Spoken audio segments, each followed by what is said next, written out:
Өнөөдрийн номлолоос өмнө та бүхэндээ нэг уриалах юм маань нэг пресс гэсэн магтаал байгаа.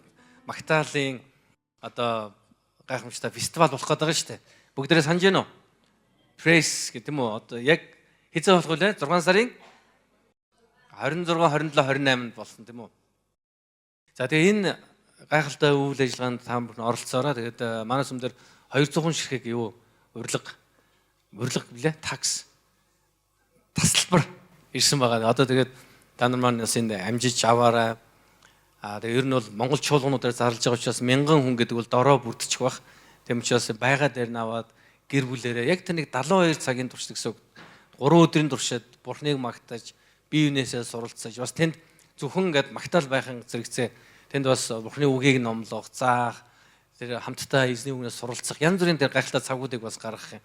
Тэм цагууд байгаа. Тэм учраас та нар маань яг энэ ажилд энэ үйл ажиллагаанд бас идэвхтэй оролцоорой гэж та бүхэнд уриалж байна.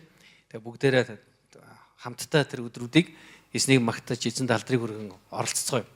Тэгээ энэ маань зүгээр нэг бас нэг хэсэг одоо 1000 орчим хүн цуглаад магтаад хамтдаа сайхан нөхөрлөөд байх нь яг үндэ энэ одоо үйл ажиллагааны гол цөм биш гэдгийг та нар ойлгох хэрэгтэй. Яагаад вэ гэхээр энэ болж байгаа үйл ажиллагаа чинь өөрөө тэр сүнслэг бас өөрчлөлтийн төлөө явагдаж байгаа учраас. Тэгэхээр энэ үр дүн нь болохоор бүгдээрээ сайхан нөхөрсөн шүү. Эсвэл бүгдээрээ сайхан магтсан шүү биш. Тэгээ энэ бол эцсийн үр дүн бас биш юм а. Ягаад эцсийн үр дүн юу вэ гэхээр Бурхан алдаршиж эзэн яг сүнслэг ертөнцид эзний одоо гайхамшигтай ажлын тэлэлд явагдах гэдэг бол энэ бол одоо бидний хамт залбирах, хамт магтахын гол зорилго байгаа шүү. Тийм учраас та бүхнийхээ яг энэ өдрүүдэд ирж оролцоорой гэж урьж байна. За өнөөдөр хэдвүлээ эзний үгнээс одоо суралцсанаа. 1-р Тесалоник номын 12 5-р бүлгийн 12-аас 18. За би Тесалоник номноос оны өмнө номлож байгаад нэг хэсэг завсарласан байжгаад өнгөрсөн тэрний өмнөх бүтэн зайдар би номлосон байгаа. Тэгээ одоо дахиад Тесалоник номын энэ бол яг Тесалоникоос номлож байгаа 8 дахь номлол шүү заяа. Тесалоник номын 5-р бүлгийн 12-аас 18. За би уншия та анхаарлаа сонсоорой. Ах дүү нараа та нарын дунд зүтгэн ажиллаж эзэн дотор та нарыг удирдан зааж зааварладаг хүмүүсийг хүндэлж зүтгэлийнхэн төлөө та нар тэднийг хайр дотор өндрөөр үнэлэхийг хүсэж байна. Өөр хоорондоо ив найртай бай. Ах дүү нараа зүгээр суугчдад зааварлаж, хучгруудыг зоригжуулж, доройд нь тусалж, бүгдэд дэвчээртэй хандахыг та нараас гуйж байна. Хинэн ч хэн нэгний муугаар хариулахгүй байхад анхаар. Харин үргэлж бие биенийхэн төлөө бас бүгдийн төлөө сайныг үйлдэхээр тэмүүл. Үргэлж баяртай бай. Тасралтгүй залбир. Бүх зүйл таларх. Учир нь энэ бол та нарын төлөөх Христ Есүс доторх Бурхны хүсэл мөө гэсэн. За энэ хэсгээс энэ 12-аас 18 дугаар энэ ишлэл дотор 3 чухал харилцааны тухай ярьж байгаа. Христ итгэгч болсны дараа, Христийн дагалдагч болсны дараа бидний амьдралд байх ёстой 3 чухал харилцаа байна. Чуулган дотор байх ёстой. Итгэгч хүний хувьд. Энэ харилцааны 3 чухал харилцаа эхний хэсэг юуны тухай өгүүлсэн бэ гэхээр өдөртөгч нартайгаа, сүнслэг өдөртөгч нартайгаа хэрхэн харилцах вэ гэдэг. Хоёр дахь харилцааны юуны тухай өгүүлсэн гэхээр итгэгч хүмүүс хоорондоо бид нар хэрхэн харилцах вэ гэж. Гурав дахь харилцаа нь бид нар Бурхантай харилцах яаж хийгдэх ёстой бэ гэдгийг өгүүлсэн байна. Өнөөдөр энэ 3 харилцаанаас бүгдээрээ хамт суралцах гэж байна гэсэн. За нэгдүгээр өдөртөгч нартайгаа хэрхэн харилцах вэ? 12-аас 13 дээр хэлсэн байгаа. Ах дүү нараа та нарын дунд зүтгэн ажиллаж эзэн дотор та нарыг удирдах, зааж зааварладаг хүмүүсийг хүндэлж зүтгэлийнхэн төлөө та нар тэднийг хайр дотор өндрөөр үнэлэхийг хүсэж байна. Өөр хоорондоо ив найртай байгаарай гэсэн. За та нарын дунд зүтгэн ажиллаж буй гэж. Удирдагчдын тухай ярьж байна. Зүтгэн ажиллаж удирдагчдын тухай ярьж байна. За удирдагч нар байр сууриараа биш үйлчлэлээрээ танигдах нь зохистой юм. За байр сууриараа гэдэг нь ямар утгатайг та нар ойлгож байгаа. Хэн нэгэн хүнийг эсийн бүлгийн удирдагч юм уу, сүмийн пастор юм уу, бүсийн пастрыг томилох үед энэ хүн тэр байр суурин дээр очиж чинь. Тийм учраас хүмүүс түүнийг пастраа юм уу, ахлагчаа гэж дуудаж байгаа. Тэгэхээр энэ байр сууриараа хүмүүс танигдах нь ялангуяа Бурхан үйлчилж байгаа удирдагч хүний гол зорилго биш. Үйлчлэлээрээ танигдах хэрэгтэй. Тэр хүн яг хэрхэн өөрийгөө зориулж, юуны төлөө үйлчилж, ажиллаж, амьдарч байгаа гэдэг нь хүмүүсийн нүдэнд ил байх нь. Джон Максвеллийн хэлсэн удирдлагын 5 үе шатын тухай ярьсан байдаг. Удирдлагын 5 үе шатын хамгийн одоо доотлын шат юу гэхээр байр суурийн удирдагч гэж байгаа. Нэгсэндээ байр суурь удирдагч нь тухайн удирдлагын байр суурин дээр томилогдсон учраас тэр хүн удирдагч болж байна гэсэн үг. Тэм учраас тэрийг томилогдсон учраас тэр хүн хилцээний дарга томилогдсон учраас хүмүүс хилцээний дарга гэж харж байна. Тэр хүн эсийн бүлгийн удирдагчаар томилогдсон учраас хүмүүс эсийн бүлгийн удирдагч гэж харж байна. Тэр хүн пастораар томилогдсон учраас тэр хүнийг хүмүүс пастор гэж харж байна. Энэ бол хамгийн удирдлагын хамгийн доод суурь юм а гэсэн мэт. Удирдлагын үйлчлэл. Эний дараагийнх нь юу байдаг гэж хүлээн зөвшөөрөгдөх. Одоо ингээд энэ 5 үе шат явна л да. Тэгэхээр би 5 ингэ ярьж угаасаа амжих юм. Тэгэхээр 2 дахь үе шат нь болохоор хүлээн зөвшөөрөгдсөн удирдагч байх. Энэ бол 2 дахь шат та гэсэн. Таныг томилж болно. Пастраар, мастраар, даргаар томилж болно. Гэхдээ хүмүүс хүлээн зөвшөөрөхгүй байж. Магадгүй таныг анх томилогдох үед хүмүүс эргэлзэж болно. За энэ ч яг удирдагч болж чадах уу? Энэ хүн яг эсийн бүлэг удирдах уу? Энэ хүн яг энэ ажлыг хийж чадах уу? гэж эргэлзэж болно. Гэтэл та яг өөрийгөө зориулж, золиос гарган ажиллах үед хүмүүс таны ажиллаж байгаа, зориулж байгааг чинь хараад хүлээн зөвшөөрч эхэлдэг. Таны үлгэр дуурайл. Хүлээн зөвшөөрс. Энэ үнэхээр муу юм байна. Зарим жилийн дараа, магадгүй зарим сарын дараа ч явж болох юм. Зарим нь хэдэн жилийн дараа ч явж болох юм бөмбөд. Ямар ч ч гэсэн таны хүлээн зөвшөөрч эхэлдэг. Харин өнөөдөр энд хэлж байгаа ишлэл дээр ах トゥ нараа та нарын дунд зүтгэн ажиллаж буй гэж удирдагч нарыг юу гэж энд тодорхойлж хэлсэн бэ гэхээр удирдагч нар бол ажилтдаг хүмүүс шүү гэж хэлж байгаа. Тэр зөвхөн байр суурин дээр байдаг хүмүүс гэсэн. Би пастор. Би бол пастор хүн. Би заавал юм хийх шаардлагагүй. Би зүгээр залбирал байж гин. Зүгээр та нар хүрээд би зүгээр залбирж өгөөл явж. Би бол одоо нэг их юм хийх ёсгүй. Ингэж харах ёсгүй маа гэсэн.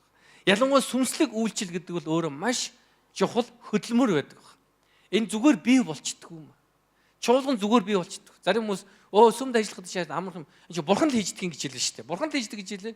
Тэгэл одоо амархан ерөөсөө асуудал байхгүй. Сүмд ажилд ордог ч юм уу. Тэр гээд.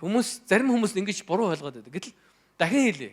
Энэ үйлчлэл, энэ сүм өнөөдөр таны хамрагдж байгаа амьд сүм өнөөдөр та энд сууж байгаа бол энд ирж байгаа бол энэ 27 жилийн туршид энэ чуулганд маш олон удирдагч, ахлагч, пасторууд, олон итгэлийн хүмүүс ажиллаж хөдөлмөрсөн учраас энэ өнөөдөр хүртэл оршин тогтносоор ирсэн юм гэсэн. Тэм учраас энэ бол хөдөлмөр гэдгийг ойлгох. Мэдээж удирдагчийн байр суурь бол асуудал биш.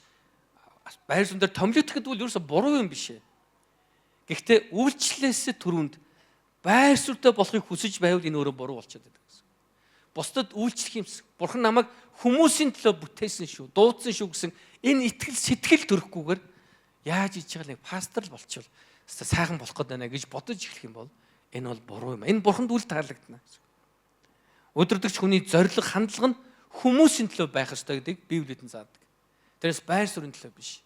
Зарим хүмүүс чуулганы удирдлагыг карьер гэж андуурдаг хүмүүс байна. Бүр ингэж ярьж ирсэн хүний хувьд би сонсч ирсэн. Юу гэхээр амьд өгсөмд хүн ер нь дээшээ гардаг юм аа гэж.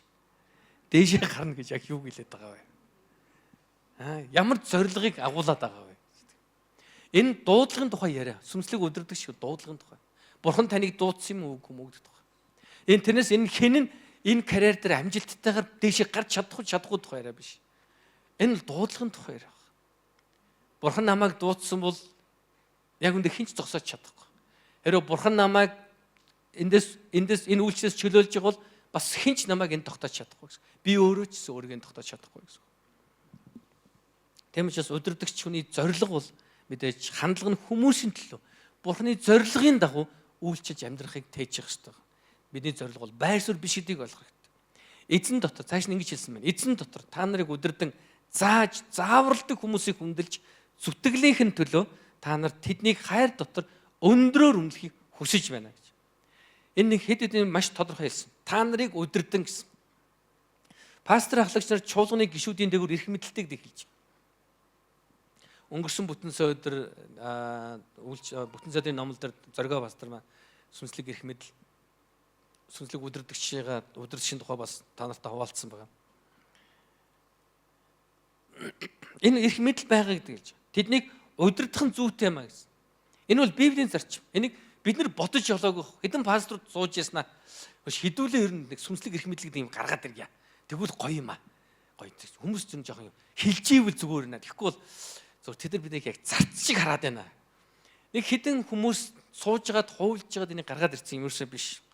Библи өөрөө маш тодорхой хэлж байгаа. Та нарыг удирдан гэж хэлсэн байна. Энэ бол Бурхны хүсэл юм аа. Чуулган гишүүдийнхээ онлын сандал, олонхийн сандал бодлоор урагшилдаг юм аа. Чуулган Бурхнаар дуудагдсан, томилогдсон удирдагчдаар удирдагч алхдаг, урагшилдаг байна. Тэмчээс сүнслэг удирдагч нараар дамжуулан эзэн чуулганыг эмх зэгцтэй бас удирдлагаар хангадаг гэдгийг бид нэр ойлгох хэрэгтэй. Мэдээж удирдах гол суурь бол Бурхны үг, Библийн зарчим байх хэрэгтэй. Тэгэхээр би юу хэлэх гээд Батулд юу мэддэг, юу хүсдэг вэ гэдэг бол тийм чухал биш. Хэрвээ сүнслэг удирдагч байхаар, чуулганы удирдлага байхаар дуудагдсан хүн бол өөрийнхөө юу хүсэж, юу бодож байгааг давж харж сурдаг байх хэрэгтэй. Гэтэ энэ цаг хугацаагаар суралцдаг. Мэдээж дөнгөж одоо 27 жилийн өмнө би анх пастораар томилогдоод ингээд явж явах үед яг ингэж өөрийнхөө хүслийг давж мавдаг байсан үйл мэдээж тэр ариу өөр төвшөнд явсан баг. Өөрийгөө зарим үедээ баг бүх юмний төв юм шиг бодцсон явжсэн үе бас байгаа. Пастор хүн би л гол нэгэ бодцсон байна. Тэм үед байдаг. Тэгээд эзэн замаар дагуулдаг. Эзний дагуулж байгаа тэр зам дотор унаж, босож, бүдэрч тэгээ ойлгодог. Даруй байхын үнц нь. Христийн жинхэнэ зарц байхын үнц нь юу вэ?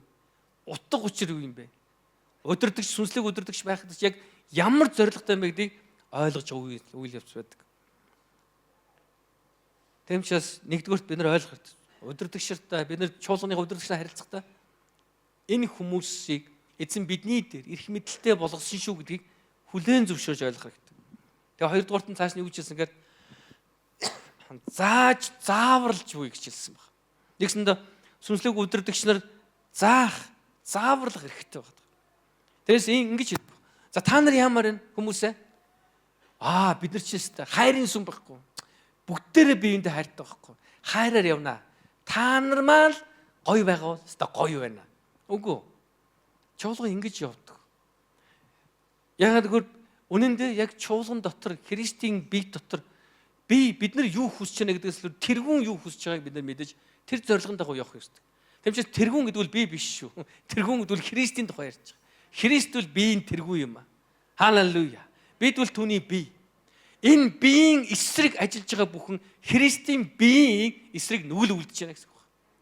Тэмчээс энэ одоо жишээ нь чуулганыг салгах, хаглах, бутаргах, чуулганыг янз бүрийн байдлаар гимтэх гэж оролдох.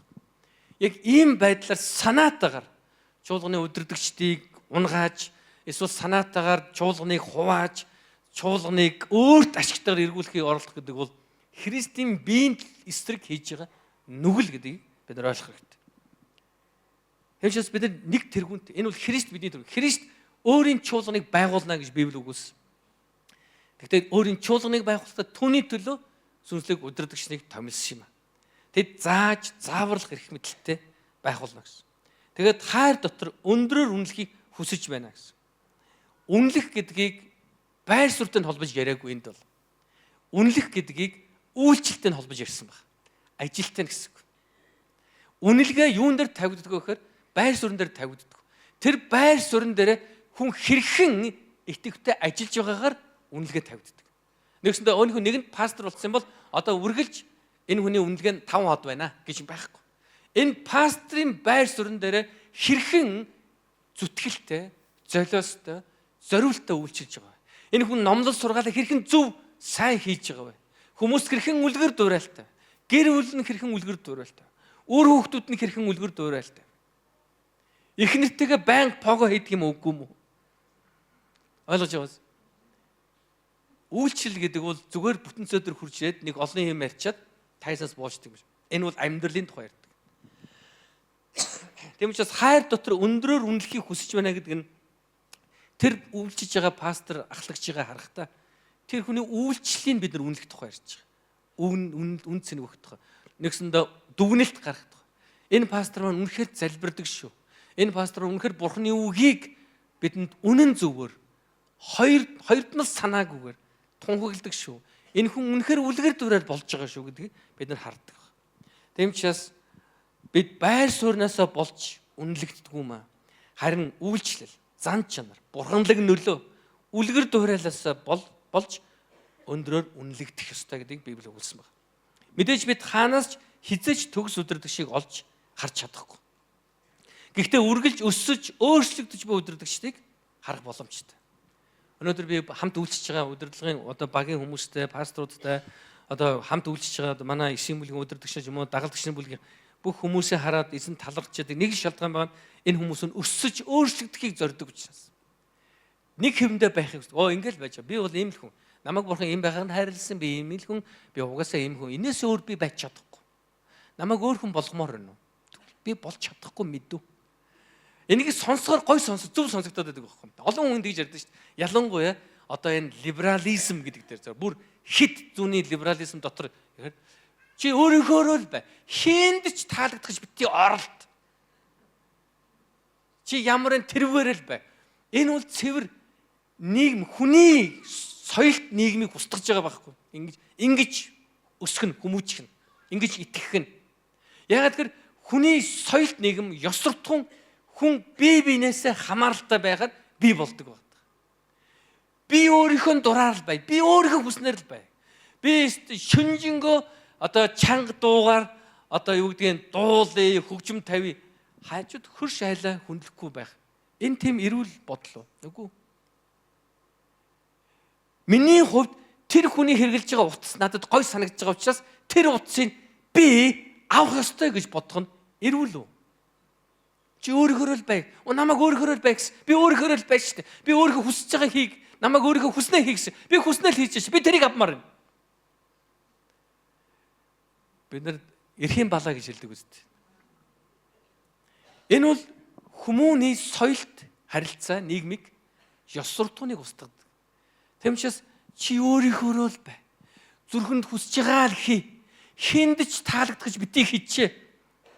Энэ бол буруу онол сургаал.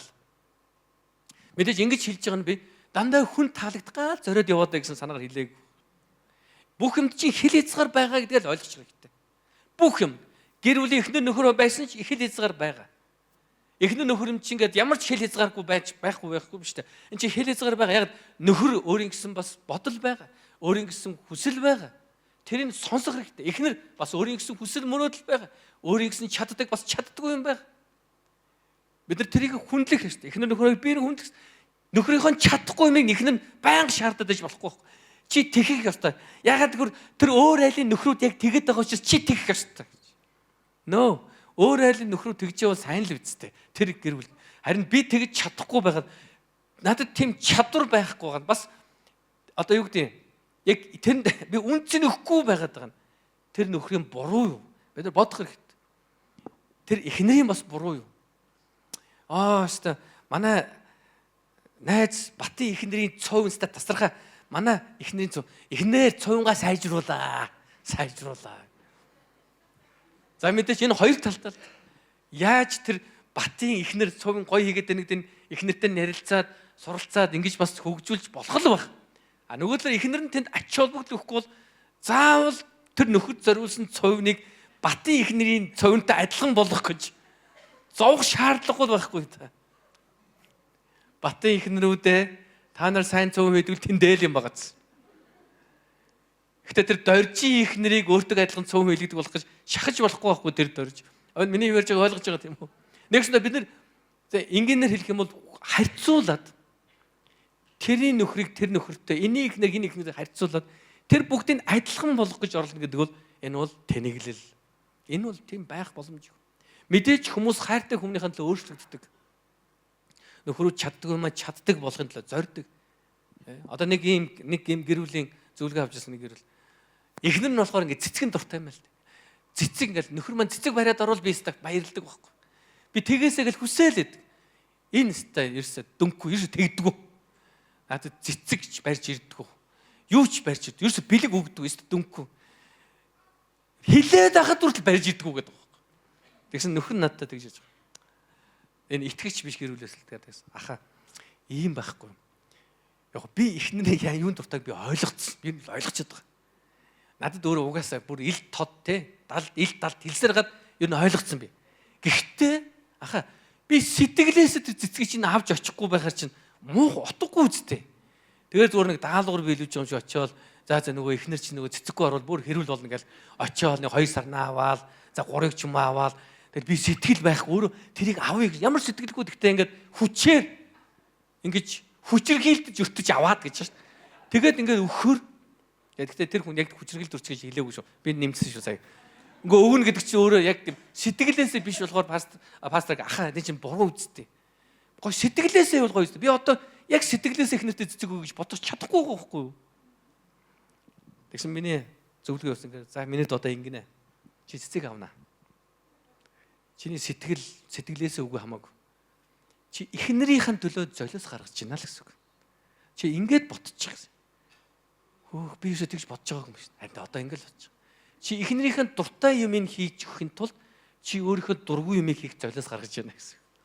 Ойлгож байгаас одоо эн чинь золиос гэд. Тэгсэн дараа нэг хаан жилэнийг таарсан чинь аха гэр бүл сайхан байгаа шүү гэсэн. Явж ирсэн ба тий. Анөхтөө бид нар үргэлж өсөж өөрчлөгдөж байдаг. Ийм удирдлагыг бид нар хармаар. Тэрс би угаасаа л ийм пастор би ингээл байж байгаа. Би угаасаа мэдэхгүй би. Би мэдэхгүй. Угаасаа л би ингэж залбирдаг. Угаасаа л би ийм ингэж байгаа пастортойгоо бүгдээрээ сайхан ярих хэрэгтэй элен таланг. Та угаасаа ийм байгаад иж болохгүй. Одоо ийм үг биш нэ. Бурхан биднийг байгааг нь хайрлсан гэдэг байгаа шүү дээ. Бурхан биднийг байгааг нь хайрлсан. Бурхан намайг өөрчлөхгүй. Намайг байгааг нь хайрлсан. Үгүй ба таныг буруу болсон. Бурхан таныг байгааг нь хүлээж авсан ч харин байгаагаар чи үлдээхийг хүсээгүй.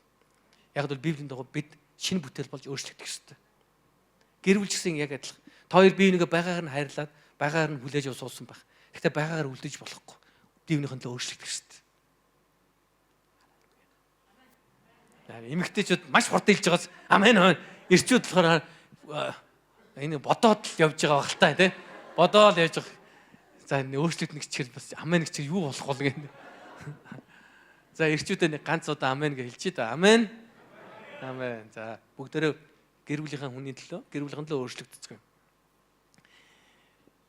Тэгэхээр Бурхны үнэн үгийг зааж зүтгэн үйлчилж буй удирдагч нар илүү хүндлийг хүлээн авах нь зүйтэй маа гэдэг хэлж байна. Гэхдээ энийг сонирхолтой. Ер нь илүү хүндлэл гэдгийг ингэж одоо чи ингэж бид нар хүлээж ойлгох хэрэгтэй. 2 дахин хүндлэл гэж Тимот номонд өгүүлсэн байгаа шүү дээ. Үг ба сургаалаар үйлчж байгаа хүмүүс 2 дахин хүндлийг авах хэрэгтэй. Тэгэхээр энэ маань ийм утгаар шүү. Энэ пастраас илүү тэр пастор 2 дахин хүндлэл авах хэрэгтэй. Зохистой. Энэ пастор бол 2 дахин хүндлэл авах зохисгүй хүн байгаа. Яг энэ хүнээс өөрчлөгддөг. Энэ санаагаар өсө хэлээгүй.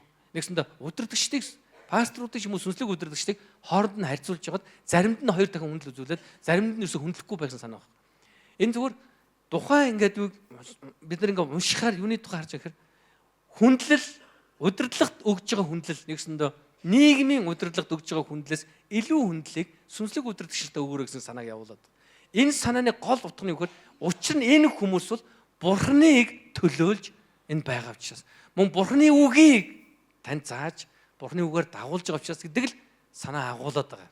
Тэм учраас нэгсэндээ нийгмийн удирдагч танд юу гэж зөвлөж гэн, сүнслэг удирдагч танд юу гэж зөвлөж байгааг гэдгийг сонсоод Бурхны үгийн дагуу зөвлөгөөг сонсож дагахыг зориорой гэдгийг бид нар ингээд дотор тунгаагаад авчих юм бол илүү ойлгомжтой шүү заяа. Тэгэхгүй ингээд хооронд нь харьцуулаад удирдагчраа энэ бол сургаал сайн задаг учраас 2 дахин хүндлэл авна. Энэ хүн нэг их номлодгүй учраас зүгээр жирийн хүндлэл авна маа. Ерөөсөө ийм байхгүй. Тэгэхээр Бурхны үгийг зааж зүтгэн үйлчилж буй удирдагч нар илүү хүндлэлийг авах гэдгийг бид нар юутай харьцуулж бодоод байна. Нийгэмд байгаа удирдлагаас илүү ач холбогдлыг бид нар сүнслэг удирдагчтай өгөөрөө л гэдгийг санаа гаргаж. Яг гэвэл тэнд Бурхны үг яригддаг учраас. Амен. Нэлс тийм. Гэхдээ энэ хүндлэл нь хайр дотор хийгдээс гэсэн байна. За хэрв хэн нэгэн чуулганыхаа пастрыг хүндлэхгүй, үнэлэхгүй байгаа бол танд өгч зөвлөгөө байна. Зүгээр өвдөг дээрээ суугаад ариун сүнснээс асуун залбир. Ариун сүнс миний зүрхийг өөрчилж өгөөч. Би энэ сүнслэг удирдагчийг хүндлэх, үнэлэх сэтгэлийг надад өгөөч гэж. Магадгүй үзэл бодол зөрчилдөж болох юм. Үзэл бодлын зөрчлийг бид давж харах хэрэгтэй. Бурхны үгэн дээр зөрчилдөхгүй байх хэрэгтэй гэсэн. Хэрвээ тэр сүнслэг удирдагчтайгаа магадгүй улс төрийн үзэл бодол дээр цаад зөрчилдөж болох юм. Эсвэл одоо хувь хүнийх нь хувцлалт юм уу бие авч тодорхой нэгэн хэлбэр ярьж байгаа ярианы хэв маяг нь тань таалагдахгүй ч их сонин ярьдаг пастор бол нэг сонин нэг тийм сонин нэг тийм гэд ингээд хүндэлмээргүй санагдаж болох юм. Гэхдээ эзний өмнө залбираад ариун сүнснээс хүчийг аваад энэ хүн яаж надад харагдаж байна гэдгээс илүү энэ хүн Бурхны үгээр амьдарч байна уу гэдгийг бид нэр тунгааж сурах хэрэгтэй юм байна. За мөн үйлчлэл гэдэг бол ажил гэдэг бид нар ойлгох хэрэгтэй. Энэ бол зүгээр сууж байгаад бий болдог.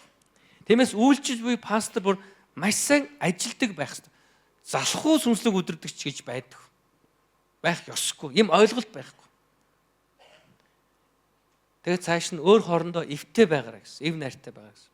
Энэ бол энгийн бөгөөд чухал тушаал.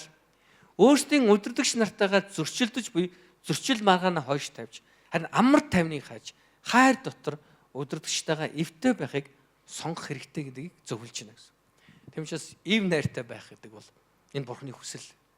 Тэрнээс таны үзэл бодол хэн нэгэн пастор ахлагч байгаас илүү зөв үнэн байх гэдгээс илүү Бурхны үг тэр үнэн үг бидний дунд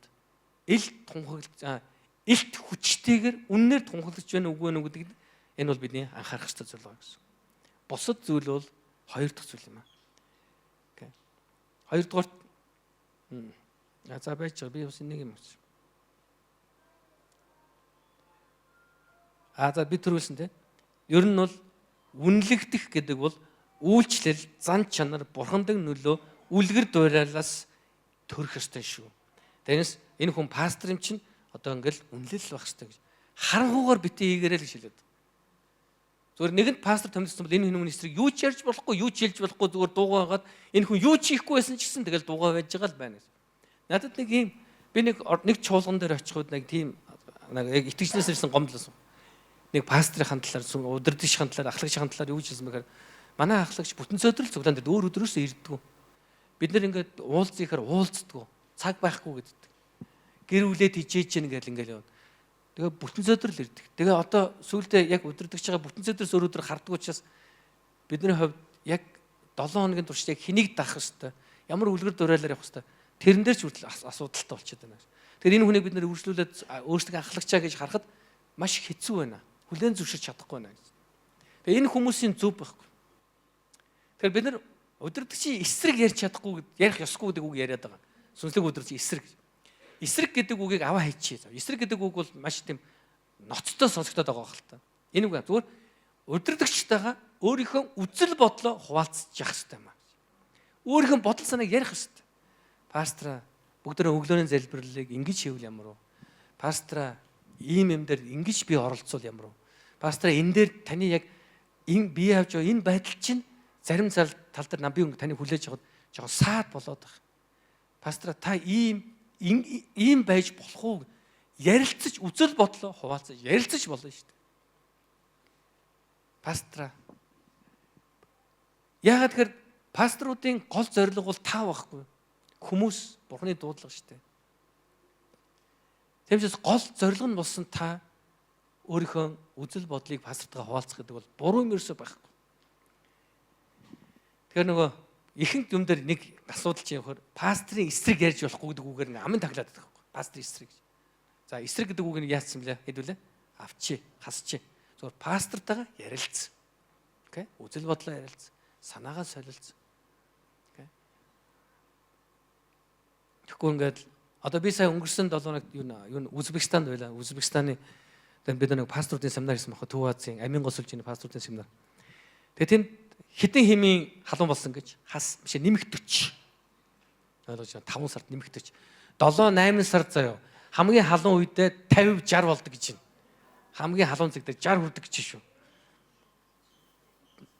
Гошод өндгөө ингээл гадаа хаглаад тавихад шууд шарагддаг гэж шүү. Болдог гэж шүү. За. Тэгээ тэнд ингээд дотор ингээд хийж байгаа байхгүй. Air condition байхгүй, AC байхгүй тий. Тэгэл зүгээр саав. Зүгээр саав. За зүгээр тэгэхэд тэнд ингээд зарим нэгэн хүмүүс ингээд ийм сандал мандал гаргаж ирж байна л да. гадаа сууж хийх үү? Гадаа илүү яг халуунч гэсэн сүүдэртэй халуунч гэсэн ийм саун шиг бүгцэн биш. Жохон салхи малх юмс орж гарна шүү дээ. Гадаа хийвэл яг энэ санал бодол ярьж байна. За энэ их зөв тийм үү ярьсан. Гол нь санал ингээд тавьсан чинь нөгөөх нь биелээгүй, бүтээгүй. Яга бүтээгүй гэхээр аюулгүй байдлаас. Аюулгүй байдал. Яг тэр чинь хамгийн чухал нь тэр байгаа даа шүү дээ. Тэгэхээр тэр саунд битүү өрөөнд саунд дотор байгаа юм шиг байсан ч залбираад магтаад ингэж байж их зур хашаандаа гараад залбирч магтахаар ойр авийн хүмүүсийн анхаарлыг татна. Тэгээ нэг аюулгүй байдлын хувьд бол нэг тийм эрүүл биш болчиход байна л сайн биш болчиход байна. Тэгэхээр тэр үндэсээ мэдээж гадаа хийхгүй дотор хийхээр болж байгаа үргэлжлүүлээ гэж.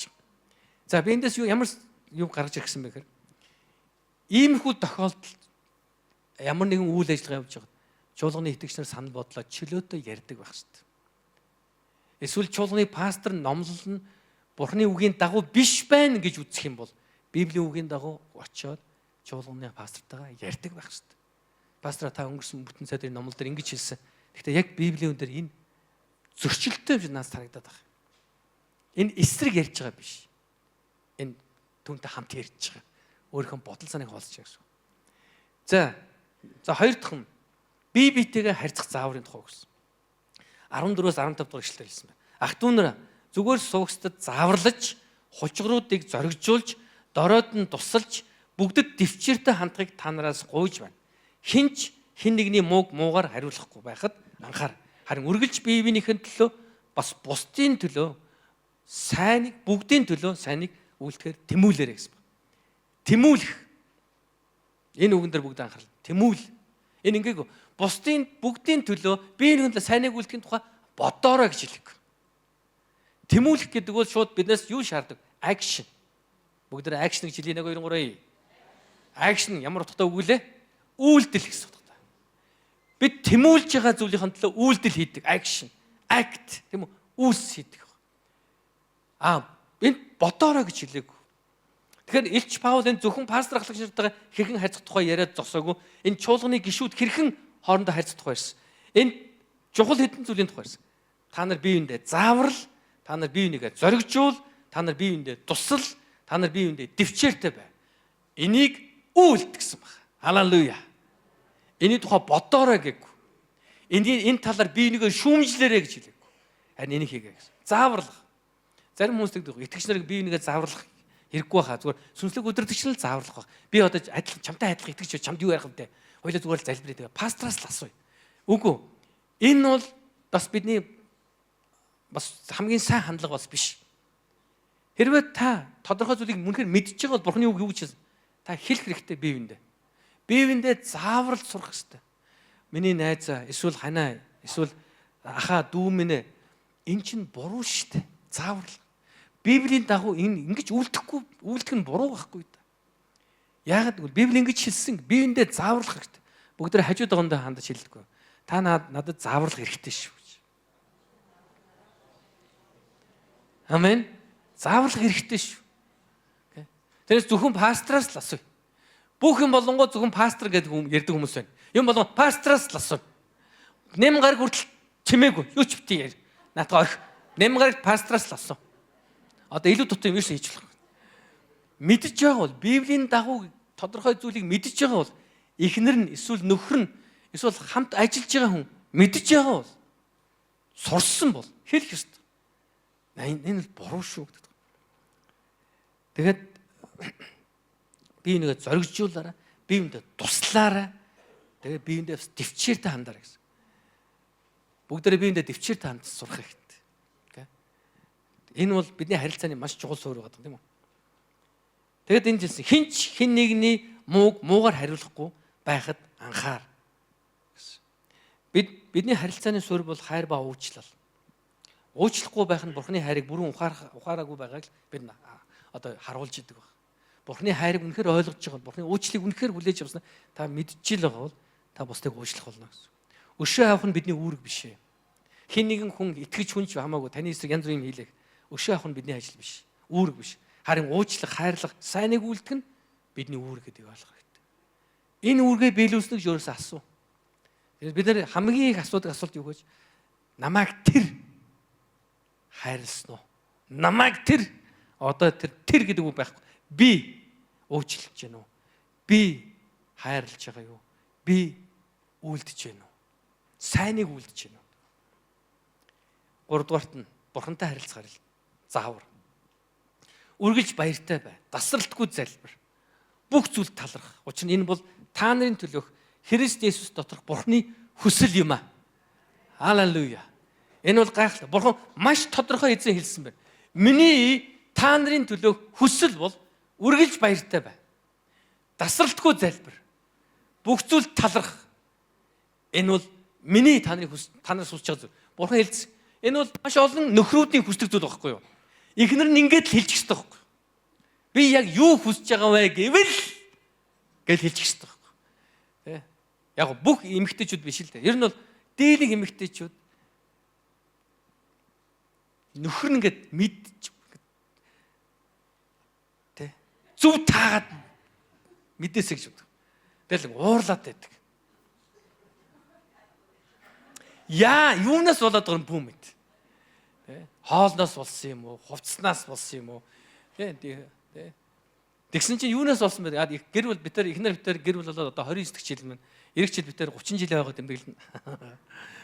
Тэгсэн энэ 29 жилийн эхний жилүүдэд нь тийм үед байсан. Ер нь яг юунаас болоод байгааг нь мэдэхгүй ингээд заримдаа эмэгтэй хүн чинь ингээд тэ дөнгөж гэр бүл бол удааг багт ингээд байдаг аахгүй. Яг яагаад байгаа юм бэ? Бүх оюун санаагаа дайчилж ажиллаж тач. Яасан юм бол? Асуунд яасан юм бол?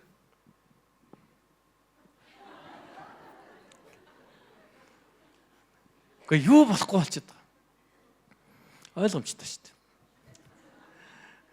Тэр нь юу байдаг вэ? Яг би одоо ингээд эргээ хотод яг бүр 100% санахгүйсэн нэг юм хүмүүс нэг жоохон үл тооцсон ингээл эхнэр юм яриад ханаа энэ тэгсэн мэгсэн ааха гитсэн. Нөгөө эрэгтэй хүний толгойд эрэгтэй хүн чинь уучлаар ирчүүд бид нар чинь нэг удаа нэг л зүйл анхаардаг байхгүй юу? Эмэгтэйчүүд чиг биш шүү дээ. Эмэгтэйчүүд чинь 80 юм анхаардаг байхгүй юу? Хаалгаар гарахж явахдаа наанаа бүх юм зэгцлээл бүгдийн зэгцлээл ингээд гараа явдаг шүү дээ юм уу? Эрэгтэй хүн бол гарныг бол зүгээр хаалгаар гараал явна. Тэр нэг юм уу? Тэр наан юм уу? Тэр замбраг тэр ерөөсөө тэгэл за орой хэрж бол болъё гэл. Эмэгтэй хүнд орой хэрнэ гэдэг цаг бол байхгүй байхгүй. Одоо яг одоо бүгд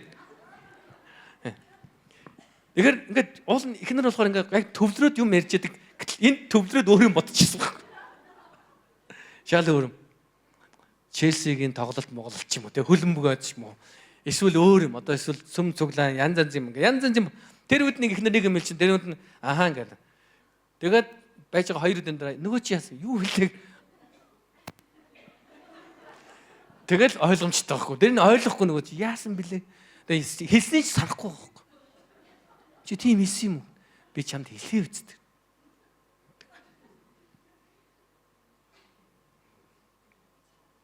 За юу ярьж чад иш явчих. Олон гэр бүлийн семинар биш байсан тийм. За би ханд бурхантай харилцаад яриад чинь ба. Тэгсэн чинь ийш яваад орчих. Нөгөө эрчүүдийн үсийн тухай ярьсан шүү дээ. Тэр чинь эрэгтэй хүн тодорхой чи би чамд ингэж хийснийг чи сонсоогүй учраас би чамд жоохон сэтгэл дундуур гомдоод байна гэж хэлчихээр учир нь олчиход байгаа. Тэрнээс болсон юм байна. Чи бол дэлгүүрээс тим аавна гэж явчихад чи мөр юм яваад орд ирсэн учраас сэтгэл дундуур байна. Чи бол тэ надаас чи хамттан идэггүй гэж асуу гараа үсттэй. Тэг эрэхтээ өөрийнхөө дуртай хамтныг аваад ороод ирхий. Уул нь чи надаас асуусан. Чи яагаад тэр компот авчираагүй мөртлөө өөрийнхөө альмыг аваад ороод ирсэн юм. Тийм ч би сэтгэл дундуур байгаа ингээ хэлчих юм бол эм эрэхтээ хүнд бол амархгүй. Алтайгаа зас. Харин бас алтайгаа засах боломжийг өгч явах хэрэгтэй. Тэгвэл цаасаа одоо гараад ирээ. Одоо өнгөрсөн. Одоо гараад яах юм? Одоо өнгөрсөн. Одоо шал худлаа. Одоо шал худлаа хиймэл болох гээд байна. Хиймэл болгоч л доо. За ёо. Одоо нөхөр чинь тэнгүүд яна хамдурсан байна. Яна уучлаа. Би одоо гэс гэж явуул. За. Тэгээ засаад ирэх нь баярлал заяа. Таларх. За юунаас ийш орсон бэхээр бурхан бидэнд өөрийнхөө хүслийг хэлсэн байхгүй. Маш тодорхой. Би танаас юу хүсэж байгаа вэ гэхээр үргэлж баяртай байхыг, дасралтгүй залбирахыг, бүх зүйл талархахыг гэсэн. За энэ дээр би хэд хэдэн зүйлийг зүгээр гол юм хэлээд байна. Зөвхөн аз жаргалтай байх үедээ биш, хүнд бэрхшээлтэй үед ч баяртай байх тухай ярьж байгаа. Итгэжтийн баяр хөөр нөхцөл байдлаас ирдэг харин бурхантай харилцах харилцаанаас ирж байгаа. Бурхантай бид нар хэрэг үнцгийн харилцаатай байна. Тэр хэмжээгээр бид нар ямар ч нөхцөл байдал дотор баяр хөөртэй байхыг мэднэ. Тиймээс Бурхантай харилцаагаа гүн байлгах хэрэгтэй. Бурхантай харилцаагаа тогтмол байлгах хэрэгтэй. Инхийн бол үргэлж та баяр хөөртэй байна гэдгийг ойлгоно. Ямар ч нөхцөл дотор. Хоёрдугаар тасралтгүй залбир гэсэн. Бурхантай харилцааны хамгийн гол хоёр суур байдаг. Нэг нь бол залбирал, нөгөөх нь Библи унших. Бид тасралтгүй нүдэ ханаад л юм уу тэргүүнээ бүхийлгөөд л гаргаарсаа барай залбираад чадахгүй. Энэ бол боломжгүй. Энэ бол зүгээр залбирлын соёл байгаа. Нүдэ ханах, толгоо бүхийлгэх, гаргаараасаа. Энэ бол нэг соёл байна. Харин гэтэл Бурхантай харилцаа залбирал гэдэг бол зөвхөн соёлоор хязгаарлагддаг. Энэ болохоор цаг үргэлж Бурхан руу хүсэн тэмүүлсэн сэтгэлээс энэ сэтгэлээс гардаг. Тиймээс бидний чанга залбирах, дотроо залбирах нь залбирлын гол зүйл биш ээ. Бидний босод залбирах, сууд залбирах нь ч тийм чухал биш. Бидний хаан залбирах нь бас чухал биш. Сүмдэр залбирах нь илүү Бурхан сонсоод л нойлдоо сууж байгаа гинт нэг асуудал гарахын залбирсан чинь сонсоогүй юм шиг санагддаг. Энэ асуудал биш ээ. Мөн тогтмол нэг цаг залбирдаг байх нь ч тийм чухал биш. Харин дагалдагчдын хувьд, Христийн дагалдагчдын хувьд бидэнд залбирах боломжгүй газар залбирах ёсгүй цаг гэж байхгүй гэдгийг л мэдэх хэрэгтэй байна. Ийм ч бас тасралтгүй залбир. Энэ бол Бурхантай харилцааны нэг чухал суурь. Үргэлж Бурхантай хандаж залбирч явах хэрэгтэй. Бид нар яг Матай 6 дугаар бүлэгт өгүүлсэний дагуу 6-гийн 6-д хэлсэний дагуу өрөөндөө ороод хаалгаа хагаад нууцаар харагч Бурханд хандаж залбирах үе байна. Бүх дуу шуумаас өөрийгөө тусгаарлаад зөвхөн Бурханд хандаад за эзэн минь ээ гэж залбирах үе байна. Ууланд гардаг юм уу? Цусландаа очдөг юм уу? Бүүмэд бүх юмнаас өөрийгөө тусгаарлаад. Мөн бид нар өдөр бүрийнхээ амьдралд өдөр алхам тутамдаа ярьж Бурхантай ярьж хэвтэж явахдаа, босож явахдаа, машинд байхдаа өөр хаанч явахдаа эзэнд хандаж зүрх сэтгэлдээ түүнд талархаж, түүнд залбирч, түүнээс тусламж гуйж явах боломжтой. Энэ хоёулаа чухал. Аль нь илүү вэ? Зарим хүмүүс яасан алхаж явахдаа залбирсан. Наа чинь бол зүгээр 100 ш төдийл юм байхгүй. Жинхэнэ залбирал бол сүмдэр очиод өвдөг сөгдөөд тэгээд залбирах. За тэр чинь жинхэнэ сүмсний чухал юм байхгүй. Алхаж явахдаа залбираад ирсэн. Тэр чинь юун залбирал гэдэг юм. Би бол яасан гэж яг өглөө 6 цагт босоод өвдөг сөгдөөл тэгэл 2 цаг энэ яс унтсан юм уу яас залбирсан л багт тийм. Би адилхан гэж хэлэх гээд байгаа шүү. Та өрөөндөө ороод хаалгаа хагаад яг эзнийг ирж хайгаад босны өмнө залбирах бүх төвлөрлөө бүх дуу чимээс тусгаарлагдаад энэ залбирах цаг та гудамжинд алхаж явахдаа Бурхан минь ээ танаа туслаач гэж залбирах хоёр адилхан юм. Бурхан адилхан сонсдог шүү. Тэмчээс бид нар өрөөндөө ороод хаалгаа хааж залбирч явах хэрэгтэй. Заримдаа бид нар өдөр бүр гудамжинд алхаж явахдаа залбирч явах хэрэгтэй. За бүх зүйл таларх гэсэн. За Чарльз Спержин гэж энэ 1800 оны үед амьдарч ирсэн номлогч ах. Энэ бүр түүнийг номлын ханхуу гэж зүртэл хожилдог байсан. Гайхалтай номлогч. За энэ хүний номлуудыг би бол уншиж ирсэн бас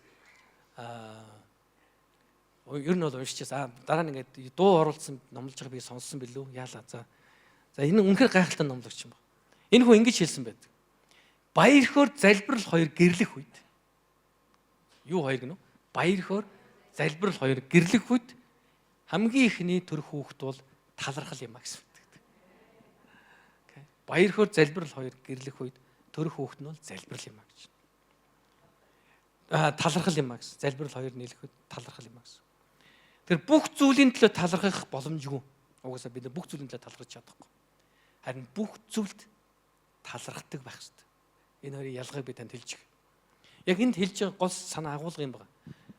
Энэ ингэж хэлээг байхгүй. Аваарт оронгуудаа аваарт оруулсан баярлаа гэж талархаарай гэхгүй. Ямар сайхан аваар байваа гэж хэлээрэй гэхгүй.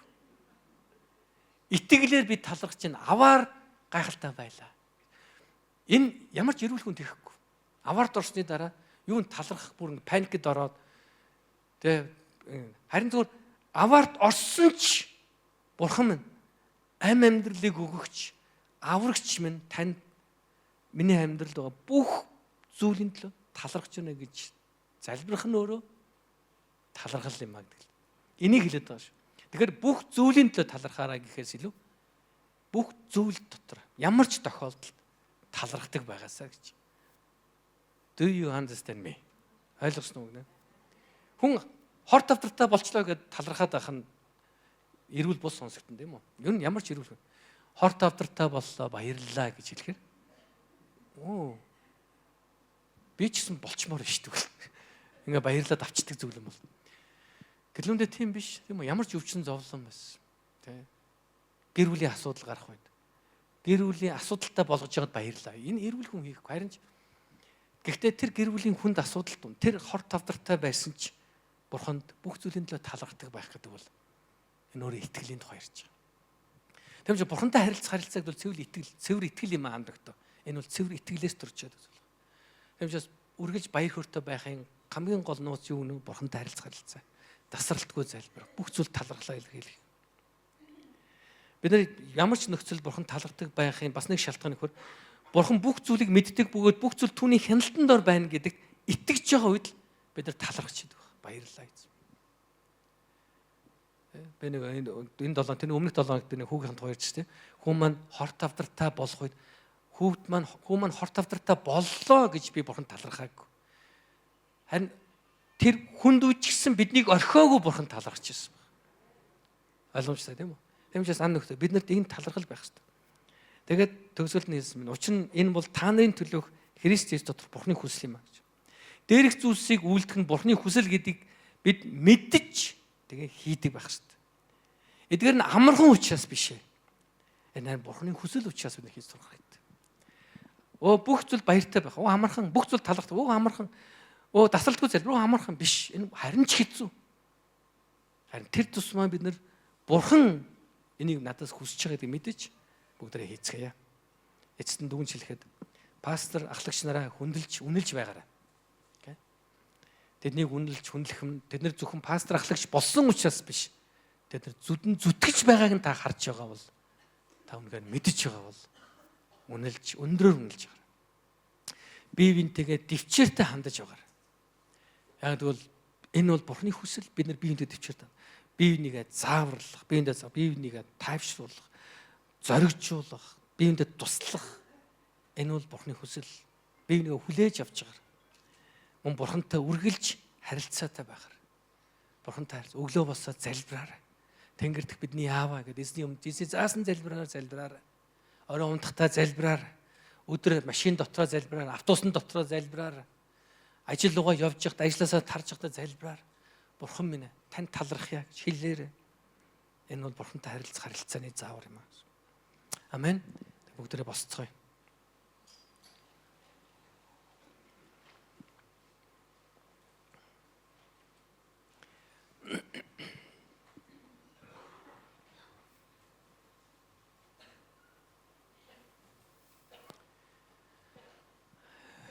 Халелуя. Бүгдээрээ эзний өмнө түүний нүдэ ханаад түн талархан залбирая. Өнөөдөр та яг ямар нөхцөл байдал байгаа би мэдэхгүй л байна л да. Угаасаа мэдчихгүй л байна. Ямар ч нөхцөл байдал байсан бүгдээр эзний баяр хөөр таны зүрх сэтгэлийг дүүргээсэй гэж залбирая. Эзэн Бурхан таны баяр хөөр намайг бэлхаагаас.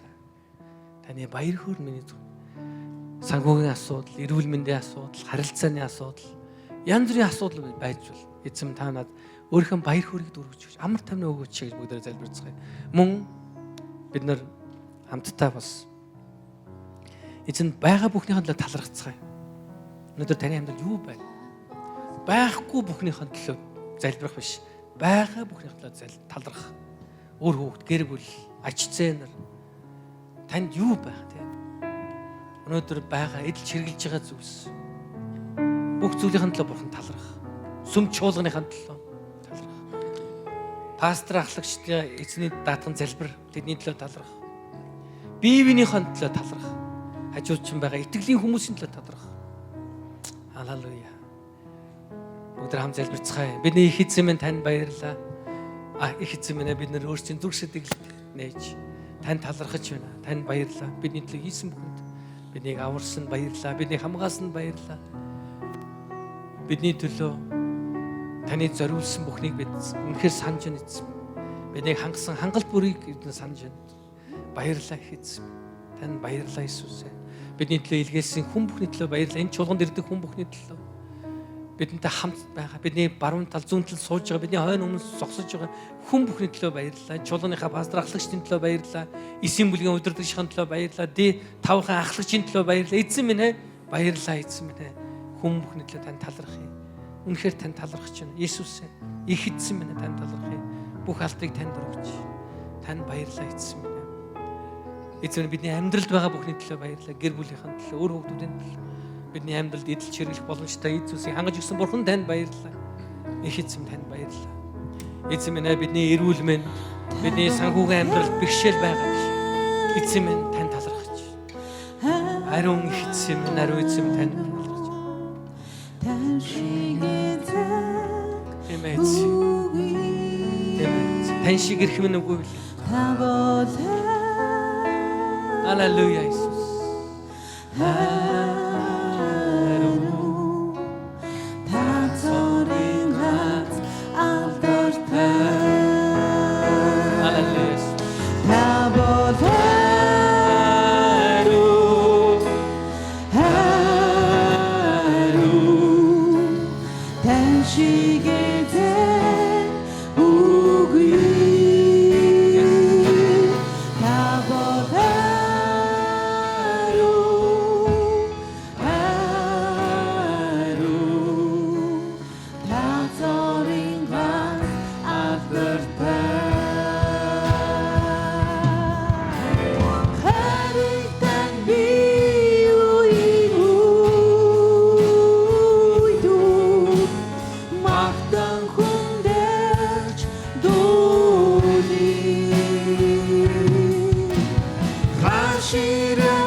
Эзэн минь Бурхан минь танд баярлалаа.